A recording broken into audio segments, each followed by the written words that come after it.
المؤلف رحمه الله تعالى ونفعنا به بعلم في دارين آمين رضي الله عنكم. فصل. وينبغي للمريد أن لا يزال على الطهارة وكلما أحدث توضأ وصلى ركعتين، وإن كان متأهلا وأتى أهله فليبادر بالاغتسال من الجنابة في الوقت، ولا يمكث جنبا، ويستعين على دوام الطهارة بقلة الأكل، فإن الذي يكثر الأكل يقع له الحدث كثيرا فتشق على المداومة على الطهارة. وفي قلة الأكل أيضا معونة على السهر، وهو من آكد وظائف الإرادة. والذي ينبغي للمريد أن لا يأكل إلا عن فاقة، ولا ينام إلا عن غلبة، ولا يتكلم إلا في حاجة، ولا يخالط أحدا من الخلق إلا إن كانت له في مخالطته فائدة.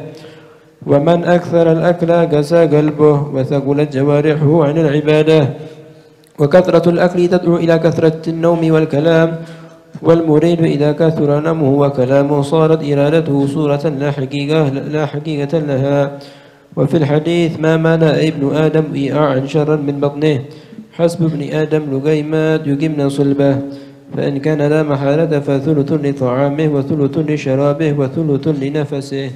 بسم الله والحمد لله والصلاة والسلام على رسول الله سيدنا محمد عبد الله وعلى آله وصحبه ولا حول ولا قوة إلا بالله.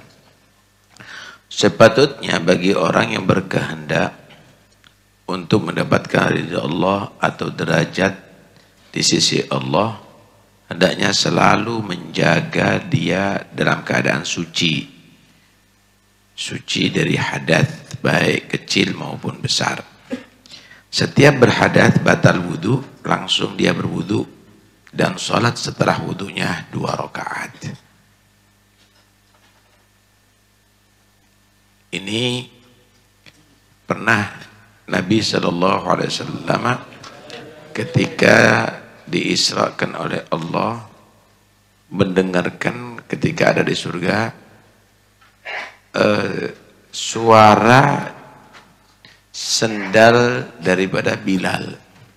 Di Bilal ini Allah alam apa sendalnya itu dari kayu atau bagaimana, jadi suaranya lain ya. Ketika melangkah suaranya lain, kedengaran gitu. Oh ini sendalnya, ini Bilal lagi jalan nih. Nabi mendengarkan itu ada di surga. Setelah turun di bumi, Nabi tanya kepada Bilal, Bilal apa yang kamu lakukan? Amalan apa itu? Kok anak mendengarkan langkah sendal kamu ada di surga? Maka Bilal menyatakan, tidak ada ya Rasulullah. Setiap aku batal, aku wudhu langsung dan aku sholat 2 rakaat. Kata Nabi SAW, lazimi itu. Lazimi itu. Karena itu disunahkan untuk taharah, selalu dalam keadaan suci. Kalau orang sudah berkeluarga, jika sudah mendatangi istri, hendaknya segera mandi daripada jenabat di saat itu juga jika tidak ada madharat sama badannya.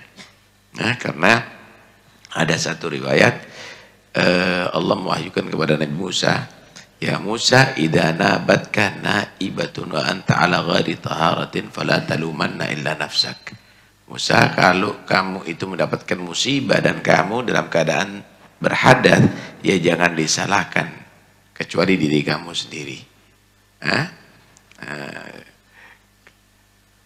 Ada juga riwayat thalathatun la tagrubuhumul malaikah. Ada 3 golongan manusia yang tidak didekati oleh malaikat rahmat. Pertama al-junub, orang yang junub. Karena itu usahakan cepat mandi, kalau tidak ditakhfif dengan wudu.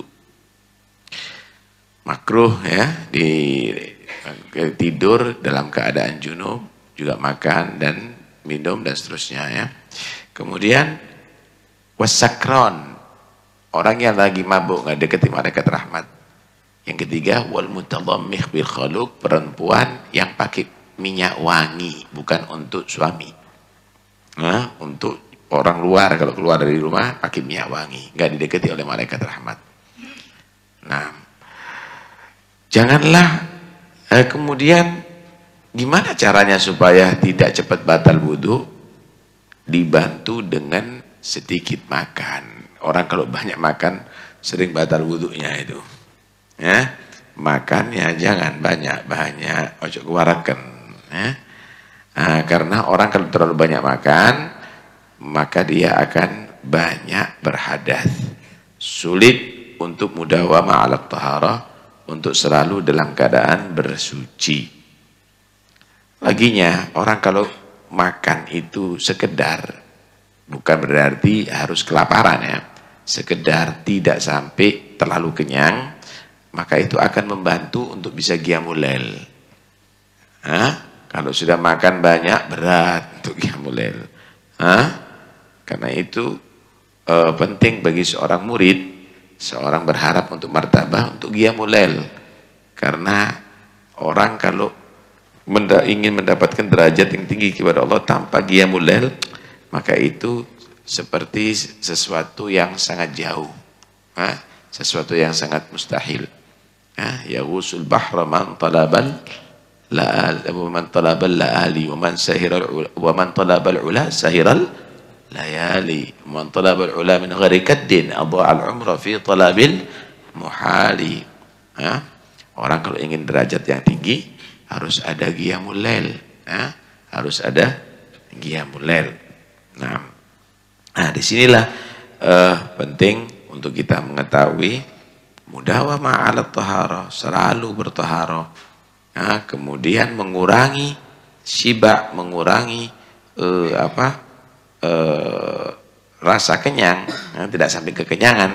Itu adalah merupakan ajaran yang sangat besar, dan Nabi Shallallahu Alaihi Wasallam begitu persiapan untuk mati itu dengan selalu menjaga taharah. Satu saat Rasulullah SAW ingin menuju ke air untuk wudhu. Tidak jauh air itu ada, tapi langsung Rasulullah bertayamum. Tanya, ya Rasulullah, tayamum itu air ada di situ kelihatan. Kata Nabi, aku khawatir ketika melangkah ke air, aku mati duluan dan aku menghadap kepada Allah tidak punya hadas. Dalam keadaan berhadas.